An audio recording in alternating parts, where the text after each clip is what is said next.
As most of you are aware, the 7.5 update recently brought the addition of Tier 10 medium tanks and tank destroyers. Only 10% of all our players got to sample them on the test server, so we thought it'd be a good idea if we gave you a brief analysis of their strengths, weaknesses, and idiosyncrasies. In this episode, we'll speak about the new Tier 10 tank destroyers. The 5 new tank destroyers include the Soviet Object 268, the German Jagdpanther E-110, the American T-110 E3 and E4, as well as the Foch 155. The Jagdpanther has the most health of any of them at 2,200 HP, while the T-110 E3 and E4 are a close second and third with 2,050 HP and 2,000 HP respectively. The Object 268 just misses the top 3 with 1,950 HP, and the Foch 155 brings up the rear with only 1,850 hit points. Here you can see the acceleration and speed of each tank. Obviously, the Foch 155 is out in front, and the Object 268 is the next speediest, followed by the T-10 E4 with the E3 and German tank destroyer following behind. The Foch and the E4 have the best reversing speed. The Object and E3 reverse somewhat slower, and the Jagdpanther is the slowest. Let's compare the stealthiness for each Tier 10 tank destroyer to the Tier 9 TD that precedes it. The Object 268 is more stealthy than the Object 704 while on the move, and they have the same chance of being detected while stationary. The Jagdpanther E-100 has the same detection chance as the Jagdtiger while on the move, but it is more easily detected than the Jagdtiger while motionless. The T-110 E3 and E4 are both more stealthy while in motion and while at rest than the TDs that precede them. The Foch 155 has the same chance of being detected as the Tier 9 tank destroyer.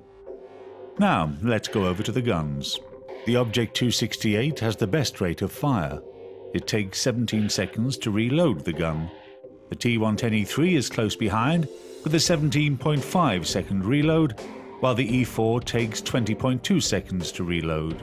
The Jagdpanther must spend 25.6 long seconds reloading between each shot, and it takes the Foch 155 a staggering 45 seconds to reload. However, you should know that the Foch's gun is equipped with an impressive 3-round autoloader. The time between shots is a mere 5 seconds, making this one of the most powerful weapons platforms in the game. You can destroy just about any vehicle in the game with it if you've got 3 perfectly placed shots. As a rule, tank destroyers have some of the most accurate guns. They have little trouble singling out a target at 400 to 500 meters. The Object 268 happens to be the most accurate tank destroyer, and the rest of the Tier 10 TDs follow fairly closely behind it.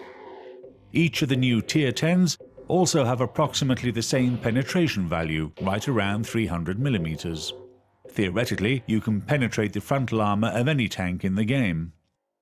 The E-100 pumps out the most damage in one shot at 1,050 points. All the others deal about 850 per shot. We balance the discrepancies with reload times. Typically, more damage equals a longer reload time. Another thing to note is, in comparison to the Tier 9 TDs, the Tier 10 tank destroyers that don't have a turret have poor gun traverse. You'll need to rotate more often to line up your shots. Now we'll compare the armor values for the TDs. From the look of its 120mm armor, you might think that everything will be able to penetrate the Object 268. However, the armor has incredible slope, which is going to add a great deal of bounce to shots fired at it, but it still does have its vulnerable spots. The lower glasses, the rangefinder, the driver's plate are all weak points just like on any tank. Also, the left and right portions of the front plate are slightly less angled, so you might be able to pierce those points even though they do have more armor. The Jagdtiger E-100 has very dense armor in the front. At close range, you want to shoot into the cupola. At medium and long ranges, you want to hit it in the lower glasses. Ideally, if you're facing one of these, you'll want to get in close and shoot those vulnerable spots just because the armor is so thick on the front plate and around the gun. Tier 10 guns will be all that can consistently penetrate this behemoth from the front. The American T-110 E3 and E4 have a similar hull to the T-110E5 in the American heavy line. The weak spot is the lower glasses, as usual, and the peepholes, and the machine gun on the E4. The last armour configuration to discuss is the Foch's. The machine gun and peepholes are all fairly easy to penetrate, and try to go for the lower glasses when you can. Another weak spot exists right below the gun, but that means you'll be braving the wrath of Foch. If you're taking pot shots at a great distance, then there is a good chance you'll ricochet due to the nice slope of the armour. Now, we're going to give you some suggestions for which modules to use with these tanks. We recommend that you use the gun rammer and ventilation for every tank. The third piece of equipment you can choose for yourself, except for the Jagdpanther, you need to take the binocular telescope or coated optics as the third module. It truly needs the assistance of the extra vision. For the other tanks, you might take the camo net or the binocs or the gun laying drive. The gun laying drive is almost a must for the Foch, since it can't take the rammer. Let's talk about some of the battle tactics for these tank destroyers. The Object 268 has a wonderful ability to play the role of sniper, with its low detection potential and high accuracy. It can easily stay on the hill in an assault match of Malinovka without being spotted. Equally so, since it's got good speed, it can rush to a vantage point and put pressure on any incoming vanguard force or scout. The Jagdpanther E100 is perfect for defending a heavy attack. Nobody wants to be on the receiving end of that gun. Even other Tier 10 tanks can be left with half of their hit points just after one shot. Lower tier vehicles have a good chance of being killed outright. It can't turn very fast, so don't leave its flanks totally unprotected, but it will act as a major roadblock in almost any case. One of the best things you can do is platoon with one or more Jagdpanther E100s. If you focus fire, you can destroy tank after tank after tank before they ever have time to move in on you.